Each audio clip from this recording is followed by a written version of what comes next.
ሰላም ውድ የኢትዮ አርሰናል ዩቲዩብ ቻናል ቤተሰቦቻችን ዛሬም ለእናንተ ይሆናሉ ባልናቸው መረጃዎች ተመልሰን መጥተናል። ከመረጃዎቻችን ጋር ቻናላችን ሰብስክራይብ፣ ቪዲዮን ላይክ በማድረግ ይጀምሩ። አብራችሁን ቆዩ። የመጀመሪያው መረጃችንም የሚሆነው ክለባችን አርሰናል ዛሬ በሜዳው ኤሚሬትስ ስታዲየም ሰንደርላንድን ያስተናግዳል። ከምሽት 12 ሰዓት ላይ ዛሬ የሚደረገው ጨዋታ ተጠባቂ ሲሆን በአርሰናል በኩል ቡካዮ ሳካ እንዲሁም ሚካኤል ሜሪኖ በጨዋታው የማይገኙ ሲሆን በሰንደርላንድ በኩል ደግሞ የቀድሞ ተጫዋቻችን የነበረው ግራኒት ዣካ በጉዳት ምክንያት ይህ ጨዋታ እንደሚያመልጠው ተዘግቧል። በመቀጠልም የአርሰናሉ አለቃ ኢማኑኤል ኢቦ የአርሰናሉ አለቃ ሚካኤል አርቴታ ለቤሬቺዜ ተጨማሪ ደቂቃዎች እንዲሰጡ አሳስበዋል። ኤዜም በደንብ አውቀዋለሁ። ወጣት እያለ ለአርሰናል መጫወት ይፈልግ ነበረ። ለክርስቲያን ፓላስ ሲጫወትም እንኳን የአርሰናል ደጋፊ ነበረ። ሁልጊዜ ስለ አርሰናል ያስባል። ስለዚህ ወደ አርሰናል በመምጣቱ በጣም ደስተኛ ነው። ነገር ግን በየጨዋታው መጨረሻ ደቂቃዎች ላይ መጫወትን እየለመደ መሆኑ ነው። በሜዳ ላይ በቂ ጊዜ እንደሌለው ማየት እንችላለን። እንደ ተጫዋች ያ በጣም ከባድ።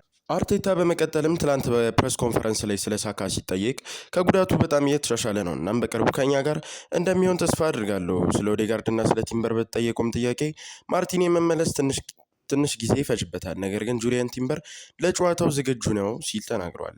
አርቴታ በመቀጠልም ስለ ሰንደርላንድ እንዲህ ብሏል። በጣም አስቸጋሪ ተጋጣሚ እንደሆነ እናውቃለን። እናም ይህን ለማሸነፍ ከአሁኑ ቦታችንን የተሻለ ቦታ ለማድረስ ሌላ እድል አለን እና ጨዋታውን ለማሸነፍ እየተዘጋጀን ነው ብሏል።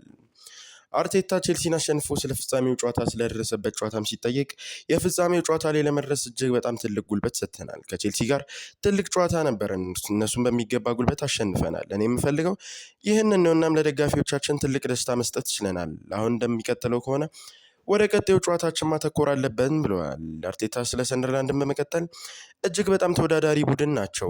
እጅግ በጣም ጥሩ አሰልጣኝ ያላቸው ልዩ ተጫዋቾች አሏቸው። እኛ ምን ማድረግ እንደሚፈልጉ ግልጽ የሆነ ዓላማ አለን። ምን እንደሚጠብቀን እናውቃለን።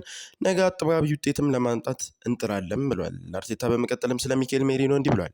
ከባድ ጉዳት ደርሶበታል። ለእሱ ለቡድኑ ልዩ ጠቀሜታ ቢኖረውም ለብዙ ወዳት ከቡድኑ ይርቅብናል። እርሱን መደገፍና ከቡድኑ ጋር ያለውን ግንኙነት ማስቀጠል አለብን። አሁንም ለተጫዋቹና ለአሰልጣኙ ቡድኑ ነገሮች ለማቅበር በመካከላችን መቆየት ሊያግዘን ይችላል ሲል ተናግሯል። አርቴታ በመቀጠልም ስለ ራያ እርሱ ለእኛ በጣም በወጥነት እየሰራ ያለ ተጫዋች ነው። በዚህ ውድድር ዘመን ብቃቱን ወደ ሌላ ደረጃ አሸጋግሮታል። በወጥነትና በጽናት የሚታወቅ ተጫዋቻችን ሲሆን በቡድናችን ውስጥም ቁልፍ ተጫዋች ሆኗል። አርቴታ ከቅድመ ውድድር ዘመን መጀመሪያ ጀምሮ የፕሪሚየር ሊግ ዋንጫ ለማሸነፍ አቅደን እየሰራ ነው ሲልም ተናግሯል።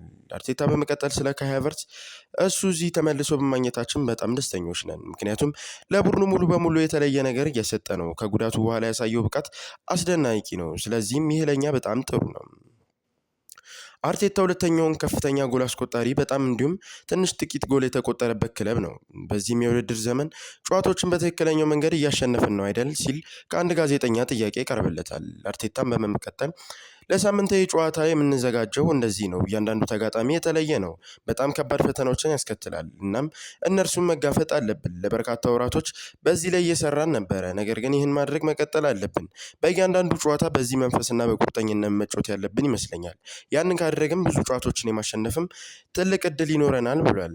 አርቴታ በመቀጠልም አዳኝ ወይንም ታዳኝ መሆንን ይመርጥ እንደሆነ ሲጠይቅ በመጨረሻ ማድረግ ባለብህ ነገር ላይ ማተኮር አለብን። በየቀኑ የተሻለ ነገር ለመሆን መሞከር ብቻ ነው ያለብን።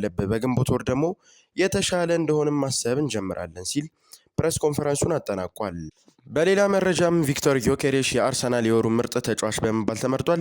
ቪክቶር ጊዮኬሬሽ በጥር ወር ላይ 11 ጨዋታዎችን ማድረግ ሲችል 4 ግቦችና 2 አሲስትን ማስመዝገብም ችሏል። ለዛሬ ይዘንላችሁ የመጣናቸው መረጃዎች እነዚህን ይመስሉ ነበረ። ከመረጃዎቻችን ጋር አብራችሁን ስለቆያችሁ ከልብ አድርገን እናመሰግናለን። በቀጣይ ጊዜ እስከምንገናኝ ቻናላችንን ሰብስክራይብ፣ የምንለቃቸውን ቪዲዮዎች ላይክ በማድረግ ያበረታቱን። መልካም ጊዜ